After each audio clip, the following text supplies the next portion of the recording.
Hello, Discovery Middle School. Today we're going to talk about some of the policies and procedures at Discovery. First of all, attendance at school is very, very important. However, if you have been absent, you are responsible for making arrangements with your teachers for makeup work upon your return to school. This is a very important part. Your teachers are not going to be seeking you out to give you the assignments that you have missed. You need to make sure that you touch base with your teachers. If your teachers post assignments online, you need to visit their websites in order to get those assignments and see what happened on that day you are gone. For every day that you are absent, you have 2 days to make up that work. However, please remember that sometimes if you take that amount of time, you will get even further behind in your class. So it is important that you make up work as quickly as you possibly can. Cell phones. Cell phones are allowed at school. However, they may not be used from 7:15 to 2:20 unless your teacher has allowed that for academic purposes in your classrooms. That means that you cannot use them in the hallway. That means you can't use them in the bathroom. That means that you may not use them during lunch. Cell phones cannot be used anytime from 7:15 to 2:20. If you need to contact home, you can get a pass from your teacher to use the phone in the office, or if your parents need to get a hold of you, they can call the office and we'll make sure that we get the message to you. But again, your cell phone should not be used for this. If you're not feeling well, you must visit the nurse to call home. You cannot call home from the office or from your cell phone to have someone pick you up. It is the school policy that you visit the nurse first so she can do a thorough assessment. Personal property. Personal property not needed for schoolwork should not be brought to the classrooms. This includes your iPods, your CDs, MP3 players, radios, electronic games, electronic readers, cell phones, etc. These items brought may be taken by any teacher and turned into the office. You may be in a situation of which your teacher allows those items to be in class, and if that's the case, by all means, you're welcome to do that, but you need to make sure that you have touched base with your teacher individually. The important thing to understand about personal property is that the school will not be responsible for personal items that are lost or stolen. So if you decide to bring your iPod to school and it disappears, that is not the school's responsibility.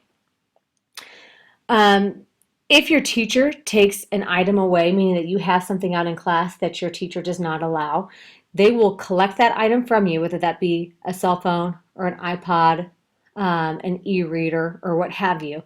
The teacher will collect that item from you. They will deliver it to the office, and you are able to pick up any item that was confiscated at the end of the school day.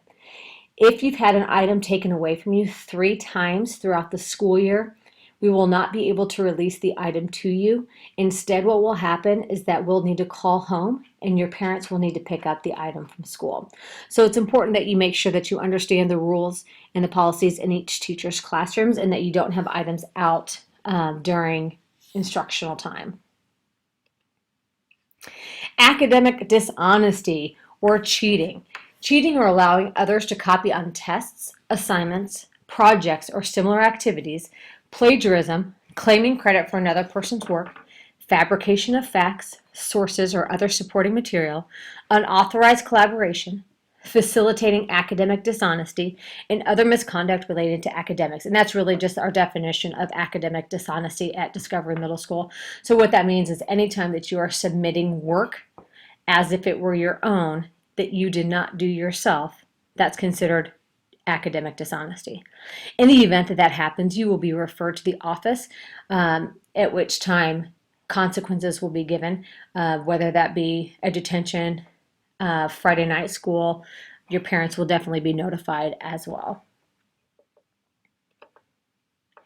Athletics and activities eligibility, meaning if there is misconduct or if you are misbehaving at school, you may not be eligible to participate in athletics, whether that be academic, if you're having academic difficulties or if you're having behavioral difficulties. So I'll make sure that I explain that. Your eligibility to participate in events, whether that be academics or other activities, is based on 6-week progress reports rather than by semester. So we'll reevaluate eligibility every 6 weeks when those reports come out.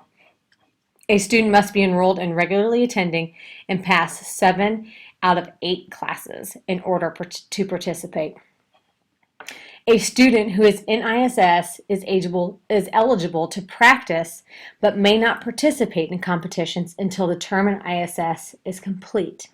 So what that means is that if someone is assigned ISS for a Monday, Tuesday, and Wednesday, they are not able to participate in any athletic events or any activities until the end of that third day.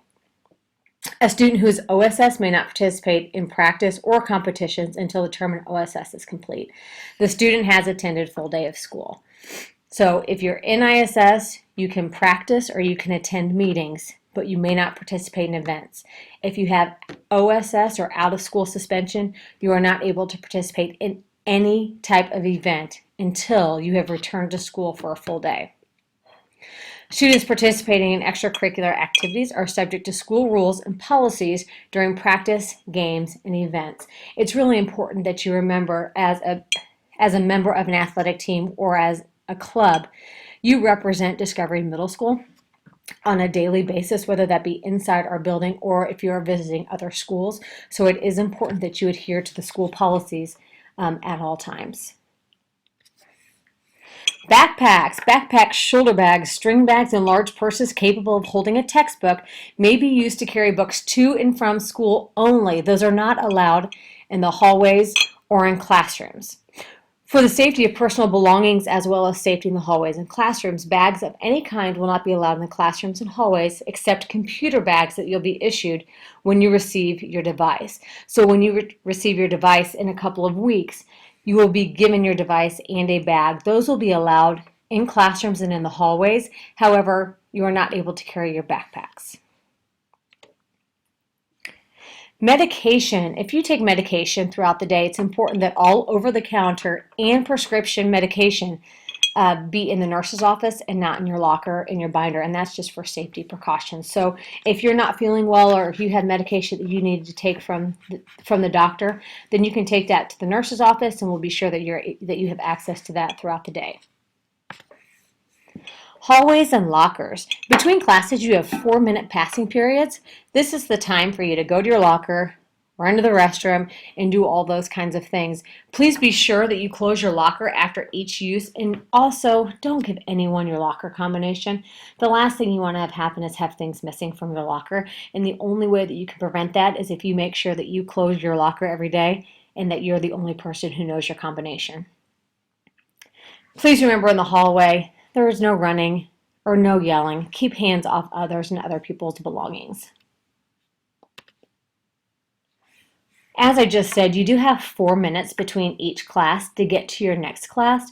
If you are not in your next class when the tardy bell rings, this is considered a tardy. All tardies are considered an unexcused, whether that be tardies to school first thing in the morning or tardies to classes throughout the day, tardies to and from lunch. Those also count as well. If you're tardy 4 times, you'll receive a detention. If you're tardy 6 times, you'll receive 2 detentions. If you're tardy 8 times, you'll receive a Friday night school, which is a 2-hour detention on Friday nights from 2:30 to 4:30. If you receive 10 tardies, you'll receive ISS. So the general rule of thumb is just get to class on time. There's no reason to have any of these consequences that could then cost you from participating in other events at school as well. Misconduct or promoting misconduct. So misconduct meaning making poor choices yourself, and then promoting misconduct meaning that you are encouraging others to participate in misconduct. Both are considered inappropriate at school. So whether you're doing it or you're getting someone to do something, there are consequences that will follow. Below, you'll see there are numerous different types of misconduct that we often deal with in the office. There is a detailed explanation for each one of these in the student handbook, which is online if you have any questions about that. Please understand that misconduct and promoting misconduct are not tolerated at school under any circumstances. All inappropriate behavior will result in consequences as deemed appropriate in accordance with school and district policy, ranging from but not limited to an office referral, loss of privileges, lunch detention, before or after school detentions, Friday night school, in-school suspension, out-of-school suspension, or expulsion. So at the end of the day, we know the difference between right and wrong, and please be sure that you're doing right. Substitute teachers. There may be some days that your teacher is not able to come to school. When that happens, misbehavior with a substitute at any time will not be tolerated. You are expected to follow the classroom rules and do what the substitute asks you to do, as you would with your regular teacher. If there is a situation that your name is left by a substitute, you will then have a conference with the principals, and consequences will follow, whether that be detentions, Friday night school, or in-school suspension. Dress code is always a big one. So I'll run through the general dress code, and then we'll talk about some specifics and look at some examples. So no strapless shirts, dresses, or shirts, dresses with spaghetti straps. All straps must be 3 fingers width in the front and in the back. No cutoff shirts with low-cut armpits. No shirts that expose bare midriffs. No head coverings, hats, hoods, bandanas, sunglasses. No writing on your body or on your hands. No undergarments should be showing of any kind. Shorts and skirts must be an appropriate length, and we say that for a general rule of thumb, shorts and skirts should be to your index finger. So let's take a look at a few examples here. So you'll see that the top row has been marked as acceptable, whereas the bottom row has been marked unacceptable. And I want to make sure that I explain why. If you take a look over here, starting on the left-hand side, we have a student who is wearing a shirt that is 3 fingers in width. It covers her midriff, as well as her shorts go to her index finger. Directly below that, we have an individual who is showing midriff, and her shorts are less than her index finger, in which case she would be asked to change her clothing. Next to that, we have a student, again, her skirt is the appropriate length. You'll see that she is wearing a sheer shirt. However, she's wearing a full-length tank top underneath it, so we're not able to see her skin or see her midriff, and so that is considered an acceptable outfit.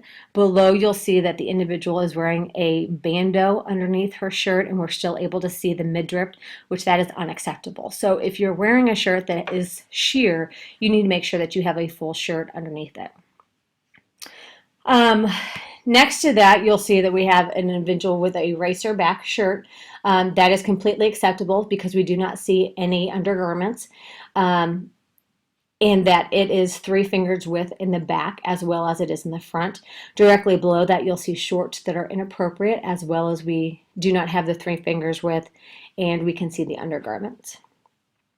For guys, the most commonly asked questions that we have to do with bro tanks or men's tank tops. Men's tank tops are allowed as long as, again, that it has the 3 fingers width on the shoulders, and as long as the shirt is a real shirt that comes up close to the individual's underarm. We should not be able to see your side from your t-shirt. Below that, you'll see that it is a ripped off, torn t-shirt, and that is not acceptable. And then lastly, we should not see guys' undergarments as well. Please make sure that your pants are up around your waist and that we cannot see anything underneath. If you have any questions about dress code and what is acceptable and what is unacceptable, I recommend that you always have a sweatshirt or a jacket at school, or that you have an extra pair of pants, because if there is a dress code violation, you will have an office referral, you'll be asked to correct your violation, and we will be contacting home for that.